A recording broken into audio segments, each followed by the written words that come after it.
J'ai rencontré un frère qui s'appelle Serge, qui était paralysé. Il ne pouvait pas se lever, il était paralysé là sur le lit. Il ne pouvait pas bouger, il était gravement malade. Et je suis arrivé, j'ai dit la prière de la paraclésis. Et je lui ai dit, dans 3 jours, une goutte d'eau viendra du ciel et tombera sur toi. En Afrique, c'était en pleine saison sèche, il n'y avait pas de pluie, c'était pas possible. 3 jours après, une goutte d'eau tombe sur lui. Il voulait regarder la toiture pour voir d'où vient cette goutte d'eau et il se rend compte qu'il marchait. Et chaque fois que je fais des prières pour les malades, je demande toujours le suffrage de la Vierge. Quand je vous me disiez pourquoi vous n'avez pas d'attaque, c'est parce que Satan craint la Vierge Marie. L'unique moyen pour être protégé des attaques diaboliques, c'est d'avoir une grande dévotion à la Vierge Marie. Dans Genèse, c'est déjà en Genèse 3, verset 15, ce qu'on appelle, ce verset est appelé le proto-évangile, première annonce de l'évangile dans l'Ancien Testament. Dieu dit à Satan, la descendance de la femme t'écrasera. C'est pourquoi Satan a peur de la Vierge Marie. Satan, c'est celui qui est maculé du péché. Et Marie, c'est elle qui est immaculée. Elle n'en a pas. Et c'est ça qui est pour Satan craint en la Vierge. Chaque fois que vous faites, par exemple, un exorcisme, si vous citez le nom de la Vierge, le démon recule. Je faisais un exorcisme, le démon est en train de refuser de sortir du corps d'une femme.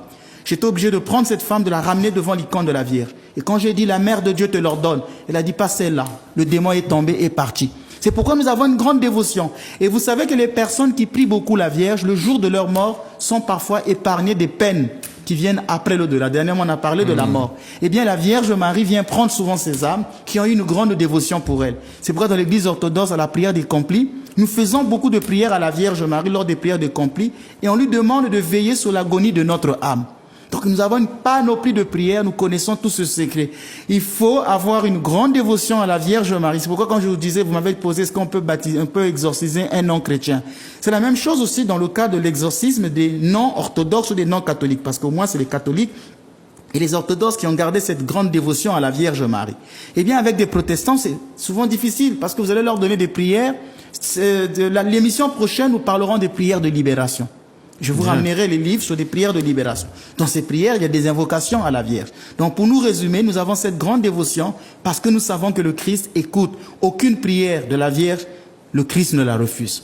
Je veux finir par un autre témoignage. Permettez-moi, j'espère que j'ai 1 minute encore. Oui. Je recevais une femme protestante qui était atteinte d'un cancer. J'ai prié pour elle et j'ai fait la prière de la paraclésis à la Vierge Marie avec elle. Nous l'avons fait pendant 12 jours. Et après cette prière, je l'ai renvoyée à l'hôpital, le cancer avait disparu. Elle était contente. Et je lui ai remis une icône, une image de la Vierge, pour lui dire, garde, fleuris cette image dans ta maison, allume souvent des veilleuses là pour honorer la Vierge Marie. Toi aussi, reçois Marie dans ta maison comme l'a fait Jean. Puis un pasteur est arrivé, cité des versets bibliques, comme toujours, il lui a demandé de brûler l'icône. Elle a brûlé l'image de la Vierge. Et moi, pendant que je dors, j'entends la Vierge me dire, Ménas, elle m'a brûlé. Elle m'a brûlé. Moi, je dis, mais qui t'a brûlé, maman? Elle m'a brûlé. Je me lève, je ne comprends pas mon rêve de prime abord. Puis, quelques jours après, je rencontre le mari de la dame qui me rapporte ce qui s'est passé dans sa maison, qu'elle a brûlé l'image de la Vierge. Mais c'est un sacrilège. Et quelques jours après, la dame était morte. Les personnes qui s'en prennent à la Vierge Marie s'attirent les foudres du Christ. C'est comme ici en Martinique, les gens commençaient à casser des statues. Par exemple, j'ai vu une statue, une croix de Jésus qui a été profanée ici. Je ne veux pas dire qu'il faut casser Joseph et ne pas casser Joséphine. Ou dire casser Joséphine, ne cassez pas Joseph. Mais je voudrais inviter les habitants de cette île de respecter ces objets sacrés. Ça a de la valeur devant Dieu. Il ne faut pas brûler les icônes de la Vierge. Il ne faut pas jeter les chapelets. Il ne faut pas les profaner. Quand on fait du mal à la Vierge, la punition divine arrive parce que le Christ écoute toujours les prières de la Vierge Marie. Ménas, c'est vraiment... on a envie de vous entendre encore pendant longtemps. Beaucoup de gens me l'ont dit, que quand ils suivent les émissions, ils veulent toujours suivre et suivre. Voilà. Et je suis moi-même là, écoute.